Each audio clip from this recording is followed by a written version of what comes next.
Ça fait longtemps que je cherchais, je sentais que Dieu me demandait quelque chose. J'avais envie de donner, je ne savais pas comment. Et j'ai fait pas mal de mouvements, de mouvements chrétiens, de différents types quand j'étais étudiante, des groupes de prière, voilà.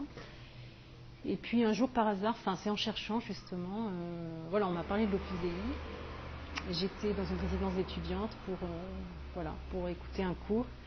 Et moi j'ai eu le coup de foudre, ça a été très rapide. Et je me suis dit, ça c'est pour moi, c'est exactement ce que c'est trop bien fait, c'est ce que je cherche depuis plusieurs années. Donc ce que j'ai beaucoup aimé, c'est quand j'ai entendu parler de cohérence, en fait, le fait que d'être chrétien aujourd'hui, d'aimer le Christ, ça avait des conséquences directes sur la vie professionnelle, la relation avec les autres, surtout, et qu'il fallait... c'était un tout, en fait. Dans l'Opus Dei, on parle beaucoup d'unité de vie, c'est une expression qu'on aime beaucoup.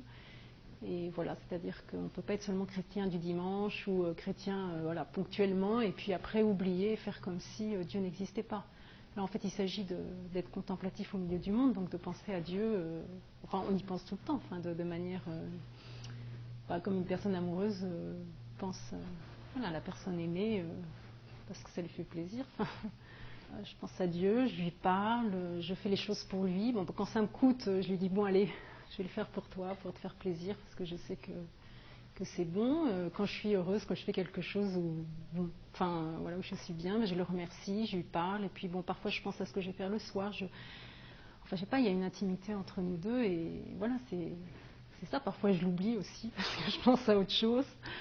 Et voilà, mais on se cherche. Lui, il est toujours là, mais je pense que rencontrer le Christ, c'est l'aventure la plus formidable, merveilleuse que peut vivre quelqu'un. Donc, si je pouvais, je voudrais convaincre tout le monde de vivre cette expérience. Mais chacun son histoire. Et puis, il s'agit aussi de respecter tout le monde. Mais oui, quand les gens veulent entendre parler de Christ, je suis heureuse d'en parler. Et puis,